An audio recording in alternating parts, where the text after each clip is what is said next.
По една година ќе започне судењето за пожарот во модуларната болница во Тетово. Првото рочиште е закажано за 6 септември.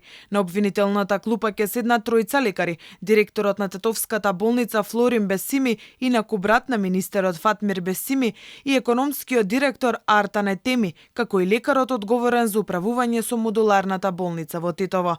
Двајцата директори, Бесими и Етеми, се товарат дека сториле тешки кривични дела против општата сигурност, додека третиот е обвинет за непостапување според здравствените прописи за време на епидемија.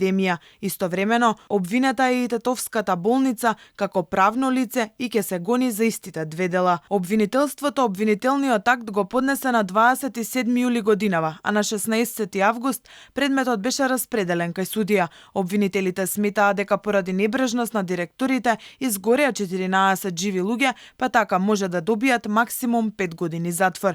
Трето, обвинетиот пак доби уште посетно кривично дело, односно непостапување според здравствени прописи за време на епидемија, за што е предвидена парична казна или затвор до 1 година. Ова дело најчесто беше употребувано за граѓани кои не ја почитуваа изолацијата поради болест или поради контакт со заболени. Тетовската болница пак како правно лице е обвинета за предизвикување општа опасност и кривичното дело непостапување според здравствените прописи за време на епидемија, за што може да добие парична казна. Трагедијата во Тетовската модуларна болница се случи лани на 8 септември. Живи изгореа 14 луѓе, 12 пациенти и двајца нивни роднини кои се грижеле за нив. Во истрагата покрај обвинители од Тетово учествуваа и нивни колеги од Скопје, а за случајот беше побарана и меѓународна помош од германски експерти за вештачење, а имаше вештачење и од Техничкиот факултет за електрична инсталација. Во извештајот кој го објави МВР се тврдеше дека пожарот настанал како последица од електрична куса врска преку висок преоден отпор во приклучниот кабел на дефибрилаторот,